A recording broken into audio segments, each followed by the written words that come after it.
Halo Sobat Vokasia, pada materi video-video sebelumnya, kita sudah berhasil mengembangkan tampilan halaman-halaman dari aplikasi kita. Di mana pada video kali ini saya akan menunjukkan ke kalian bagaimana caranya kita bisa menghubungkan aplikasi front-end blog kita ini dengan back-end blog API kita, supaya kita dapat menampilkan data blog post yang sudah kita simpan ke dalam database. Di mana yang pastinya untuk menerapkan komunikasi antar aplikasi front-end blog kita dengan API backend kita itu membutuhkan sebuah tools atau alat yang dapat memberikan fungsionalitas HTTP client ke dalam aplikasi front-end kita. Namun pada umumnya, di pengembangan sebuah aplikasi front-end, kita itu ingin menggunakan sebuah alat atau tools yang dapat mempermudah proses pembuatan fungsionalitas HTTP client ke dalam aplikasi kita. Untuk itu pastinya yang pertama-tama kita ingin lakukan adalah menginstal package Axios ini ke dalam project Ria kita. Kita copy saja di sini. Lalu di sini apabila aplikasi kita masih berjalan, kita matikan dulu, lalu kita install Axios. Di mana langkah selanjutnya yang ingin saya lakukan di sini adalah membuat sebuah konfigurasi baru untuk men-setup sebuah instance dari Axios yang bisa kita gunakan. Di sini kita buat saja sebuah file baru yang bernama Axios instance.js seperti ini. Di mana langkah selanjutnya yang ingin kita lakukan adalah mengimport Axios dari package Axios seperti ini. Di mana selanjutnya di bawah sini kita ingin membuat sebuah Axios instance yang dapat kita pasang dengan konfigurasi custom seperti base URL, timeout, dan lain sebagainya seperti ini. Untuk itu mari kita mungkin deklarasikan sebuah variabel dulu yang dapat menyimpan data objek config dari Axios kita di sini. Misal di sini saya set base URL-nya dengan HTTP localhost 3000 API v1 seperti ini ya. Karena memang pada materi pengembangan backend dengan Node.js kita itu menjalankan API server kita pada port 3000, di mana setelah domainnya di sini kita tuh menambahkan sebuah path prefix ya, agar request yang dibuat oleh aplikasi Ria kita tuh sudah menggunakan prefix URL seperti ini, supaya ketika kita melakukan sebuah request kita tuh cukup menggunakan path yang akan mengarah ke resource tertentu ya. Di mana di bawahnya di sini mungkin saya langsung saja export const Axios instance sama dengan Axios create config seperti ini. Di mana selanjutnya pada instance Axios yang sudah kita buat di sini, saya ingin membuat sebuah interceptors untuk menangkap respons yang datang dari API sebelum respons tersebut diproses oleh aplikasi kita. Di bawah sini kita tambahkan Axios instance titik interceptors response use, jadi kita gunakan interceptor ini, lalu kita ambil objek response tersebut, kita berikan sebuah fungsi untuk mengembalikan data dari respons yang didapat. Jadi respons data seperti ini, lalu apabila terjadi error, kita buatkan juga sebuah fungsi seperti ini untuk mengembalikan sebuah promise reject error seperti ini. Sehingga apabila respons apapun yang kita terima ke dalam aplikasi kita di sini itu memberikan sebuah status kode yang bermasalah seperti misal status kode 500 atau 400, maka dia akan secara otomatis ke handle pada block error di sini ya. Di mana return promise reject error di sini akan menghentikan proses handling data pada sisi client atau aplikasi front end kita sebelum dia tuh maju ke logic untuk handling data response yang diberikan oleh API. Selanjutnya kita save di sini. Di mana setelah kita sudah selesai membuat sebuah Axios instance di sini, selanjutnya kita ingin import instance ini ke dalam postor di sini ya. Jadi paling atas di sini kita import saja dulu. Import Axios instance. Namun Axios instance ini kan panjang untuk disebut ya pada aplikasi kita. Untuk itu kita berikan saja sebuah alias API seperti ini ya. Lalu selanjutnya di bawah sini kalau kita lihat kan kita sudah memiliki fungsi-fungsi store CRUD seperti getPost by ID, addPost, dan updatePost ya. Mungkin untuk sekarang ini saya ingin mengubah dua fungsi ini agar dia tuh mengambil datanya tuh bukan dari data sini, tapi datanya itu dari blok API yang sudah kita buat ya. Maka untuk sekarang kita sudah bisa menghapus data dummy ini ya. Karena kan kita akan menggunakan real data dari database secara langsung. Di sini kita hapus isinya dari fungsi getPost, lalu di sini kita akan memberikan sebuah keyword async seperti ini Karena kan memang ini adalah proses yang bisa dibilang cukup berat. Jadi kita harus memberikan sebuah request ke API kita, lalu kita menunggu API tersebut untuk memberikan sebuah respons. Jadi sederhananya kita tuh ingin mengandalkan keseluruhan proses dari API kita di sini. Makanya ini adalah proses yang bisa dibilang cukup berat. Maka dari itu, kita akan jadikan fungsi getPost ini sebagai fungsi asinkron ya. Nah, inilah manfaat dari Axios di sini karena dia itu adalah promise based. Jadi kode-kodenya itu support pemrograman asinkron ya. Lalu di dalamnya sini kita tambahkan sebuah try catch block ya. Seperti ini. Ya karena kita ini menghandle sebuah proses asinkron, maka langkah baiknya kita itu ingin membungkus proses tersebut di dalam sebuah blok try catch seperti ini. Lalu mungkin di bawahnya di sini di errornya kita tambahkan saja sebuah console error dulu. Kita kembalikan data error di sini. Lalu di dalam blok try di sini kita ingin mengambil data dari respons yang diberikan API melalui metode get pada path. Nah, di sini kalau kalian bingung, kalian itu ingin merujuk ke path mana, kita tuh bisa pergi ke Postman kita. Jadi di sini ada dokumentasi dari blok API kita yang berisikan endpoint-endpoint yang sudah kita implementasikan pada API kita ya pastinya ya. Dimana keuntungan kita dari menggunakan Postman di sini tuh kita bisa membuat sebuah dokumentasi sederhana yang lengkap hanya dengan mengklik tombol titik 3 di sini pada collection kita, lalu kita view documentation. Nah, di mana di sini selanjutnya kita itu disuguhkan dengan sebuah halaman yang berisikan detail-detail dari cara penggunaan pada masing-masing endpoint kita seperti ini. Jadi misal untuk endpoint getPost di sini, path apa yang harus kita rujuk? Oh, ternyata blog post seperti ini ya. Jadi kita sekarang sudah tahu berkat adanya fitur dokumentasi API dari Postman ini ya. Untuk itu selanjutnya kita langsung saja copy di sini path yang mengarah ke endpoint ini. Kembali ke sini kita paste. Nah, selanjutnya di sini karena kita sudah mendefinisikan sebuah path prefix dengan HTTP localhost 3000 API v1 di sini, maka kita bisa hapus nih keseluruhan ini nih. Karena Axios akan secara otomatis menambahkan path ini setiap kita melakukan sebuah request. Lalu selanjutnya di bawah sini, pastinya kita ingin mengeset data store atau data state post di sini dengan data post yang sudah kita dapat dari API.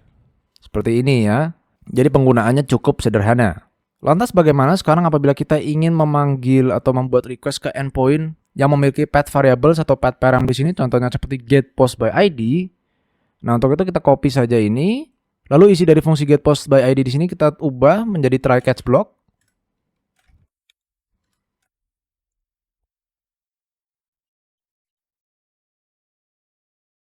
Di mana selanjutnya kita bisa melakukan hal yang sama seperti ini. Const data await API get backtick seperti ini, lalu kita paste path-nya. Selanjutnya kita bisa hapus prefix-nya di sini. Lalu titik 2 ID-nya di sini kita bisa ubah menjadi sebuah variabel yang kita passing dari argumen ID di sini. Lalu selanjutnya di sini karena kita menggunakan await keyword, jangan lupa juga kita ingin membuat fungsi ini sebagai asinkron. Lalu di bawah sini kita langsung saja mengembalikan data tersebut ya. Jadi kita tidak perlu mengambil data ini secara langsung dari post store di sini, karena kita akan mengambil data blog post tersebut langsung dari API kita ya, seperti ini. Mungkin selanjutnya kita bisa hapus saja di sini parameter get karena kan kita sudah tidak menggunakannya lagi. Lalu selanjutnya kita save. Nah, selanjutnya kita pasti ingin menjalankan API backend kita di sini. Untuk itu mungkin kita langsung saja akses project API kita dimanapun kalian meletakkan project tersebut. Dalam kasus saya itu kan sebelumnya meletakkannya di dalam folder desktop ya di sini. Jadi dari blok web app kita keluar ke desktop. Lalu karena sebelumnya foldernya saya berikan nama blog API server, maka saya akan akses. Lalu saya langsung jalankan saja di sini ya. Jadi tanpa kita harus membuka project kita melalui text editor kita atau apapun itu, kita bisa langsung saja jalankan via terminal. Lalu selanjutnya di sini karena kan kita ingin menjalankan dua aplikasi nih, aplikasi front end dan aplikasi back end, kita tuh ingin menambahkan satu terminal baru di sini. Kita klik new terminal, dimana kan sekarang terminal pertama tuh kan sedang sibuk untuk menjalankan server kita, terminal kedua itu akan kita gunakan untuk menjalankan web blog kita di sini. Kita jalankan juga npm run dev. Mungkin agar tidak ambigu di sini, dari base-nya di sini kita ubah namanya misal menjadi server. Lalu yang bawah sini kita ubah menjadi client ya, supaya jelas saja masing-masing terminal ini gunanya untuk apa ya. Jika sudah dijalankan dua-duanya, mungkin kita langsung saja cek pada aplikasi web kita apakah dia sudah berjalan dengan baik. Oke, sepertinya di sini tampilannya ada sedikit masalah ya, di mana dia tidak bisa menampilkan gambarnya, lalu untuk tanggalnya juga agak aneh di sini ya. Namun untuk sekarang ini kita sudah pastikan nih bahwa data-data ini tuh memang sudah pasti datangnya dari database. Dimana kalau kita cek ke Postman sekarang, kita jalankan misal endpoint yang sama yaitu kan get post. Nah, maka dia sama ya, dia menampilkan hasilnya. Ada 3 data di sini dan aplikasi kita juga sudah menampilkan 3 data tersebut. Mungkin di sini langsung saja kita ralat halaman home kita. Kita pergi ke home index. Lalu kita cek nih, misal seperti gambar. Kenapa dia tidak muncul seperti ini ya? Misal kalau kita lihat di property image pada data-data blog post kita, dia tuh hanya mengembalikan sebuah nama dari gambarnya ya. Dan bukan keseluruhan URL yang dapat mengarah ke gambar tersebut. Lantas bagaimana caranya kita bisa menggunakan nama gambar ini, ya sebatas nama gambar saja, untuk menampilkan gambar tersebut. Nah, untuk itu kita bisa pergi ke post item di sini ya. Mungkin sepertinya masalahnya di post item di mana kita ingin melakukan conditional rendering pada src di sini. Jadi, apabila data image itu didefinisikan dan ada isinya, kita berikan http localhost 3000, lalu kita passing variable image di sini. Kembalikan gambar pixum apabila tidak ada gambar image di sini yang diberikan ke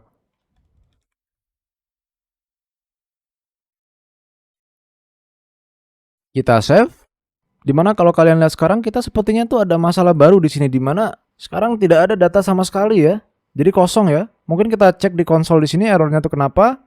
Dan ternyata ini adalah sebuah error course ya, no access control allow origin. Jadi kenapa ini bisa terjadi?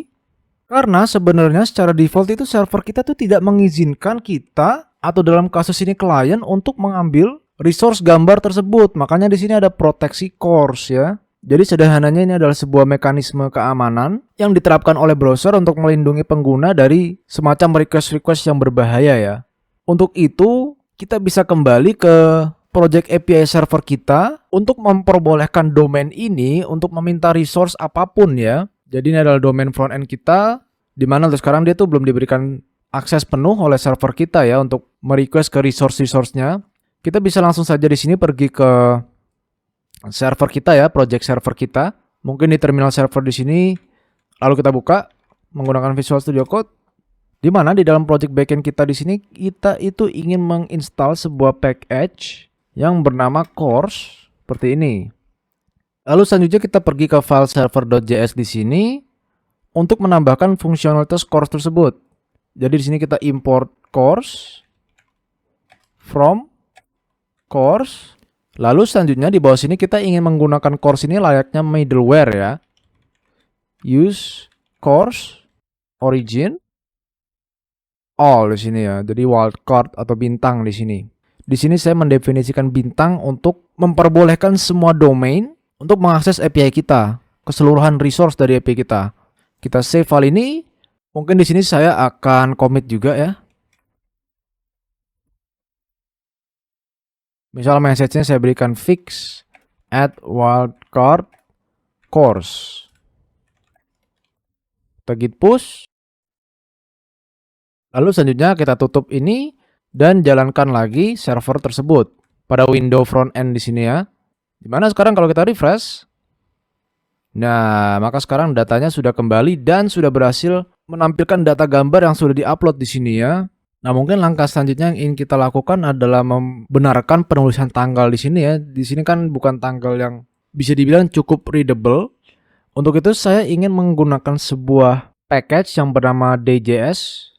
Untuk itu kita langsung saja install di sini npm install atau i-day.js supaya kita bisa memformat data tanggal yang raw seperti ini yang didapat dari database menjadi tanggal yang lebih readable. Langsung saja kita import DayJS di sini. Lalu di sini di date-nya saya mungkin ubah seperti ini.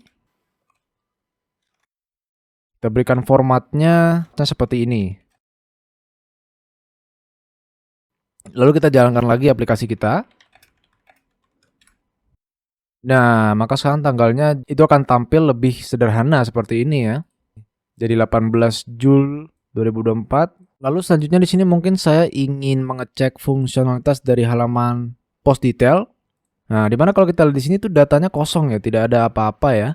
Dimana kalau kita lihat di konsol di sini, nah, a listener indicated an asynchronous response by returning true, but the message channel closed before a response was received ya. Jadi dia prosesnya tuh kehadang duluan. Untuk itu kita bisa pergi ke halaman post detail di sini untuk melakukan beberapa perubahan. Nah, jadi di use effect di sini karena ini adalah fungsi asinkron sekarang ya, kan kita sudah ubah. Kita tuh ingin menerapkan async await ya. Jadi caranya itu seperti ini. Misal di sini kita cut dulu, lalu dalam sini kita tambahkan sebuah fungsi fetch data.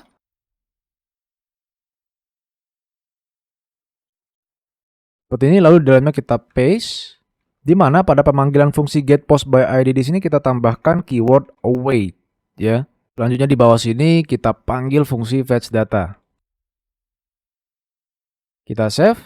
Nah, maka dia sekarang akan tampil ya data-datanya seperti ini ya. Dimana sekarang sepertinya ada beberapa error di sini seperti tanggalnya yang tidak readable, lalu namanya hilang, gambarnya juga hilang. Kita benarkan saja, kita ralat. Misal data author di sini karena data yang diterima dari API itu tidak mengandung data author ya.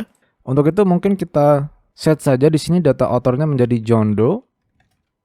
Lalu pada src image-nya di sini kita berikan conditional rendering juga yang sama bentuknya seperti pada komponen post item tadi.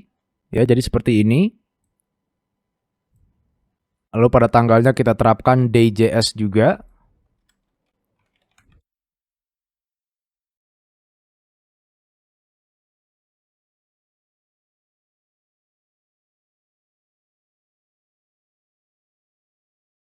Nah, maka kalau kita save, dia tuh tampilannya sudah seperti ini ya, sudah bagus. Yang mana sepenuhnya data ini kita dapat dari database.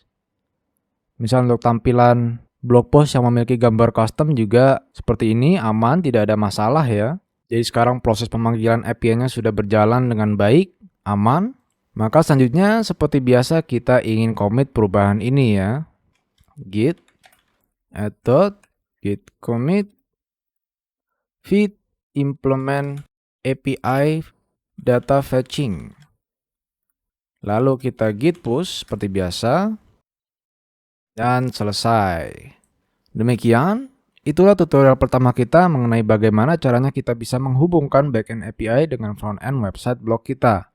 Di mana pada video selanjutnya, kita akan memahami bagaimana caranya kita bisa melakukan proses penambahan data dan update data sepenuhnya melalui API kita. Sekian, terima kasih telah menonton dan semoga bermanfaat.